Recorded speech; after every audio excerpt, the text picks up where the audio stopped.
د کابل کندهار پر عمومي لویه لاره د مرکز کلا تاړوند د پولیسنګي په سیمه کې د 1580 بس موټر او مازدا ډوله موټر د ټکر له امله نه کسه مړه سوي او 11 نور ټپیان دي.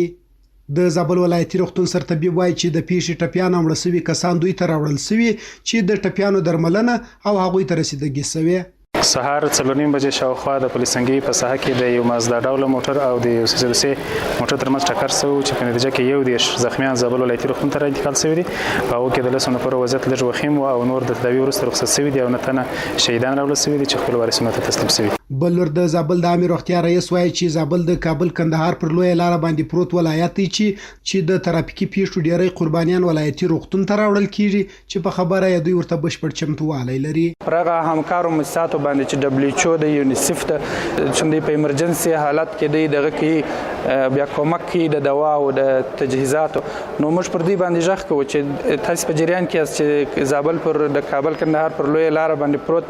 هر وخت تاسو شهیدان یاست د ترافیکي حادثاتو، نو پر دې باندې موږ ژغ کوو چې موږ سره د عاجلو واقعاتو او د عاجلو پیښو په وخت کې موږ سره کومک وکړي، هغه دوا راکړي موږ ته د زخمیانو لپاره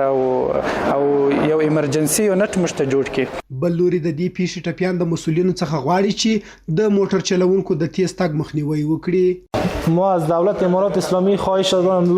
لطفاً موتروانا کسایی که دریور راه کابل ایراد است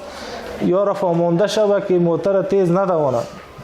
هم به دست میرن هم تیز میرن، دقیقا مسافر نیستن اونا که تکر که جا بزیر کی میته. این حال ما ایبی شدیم چی کنیم؟ د یادونې وړ ده چې د زابل مرستیال والی مولوي محب الله حماس هم ولایتي روغتون کې د پیښې د ټپیانو پوښتنه وکړل.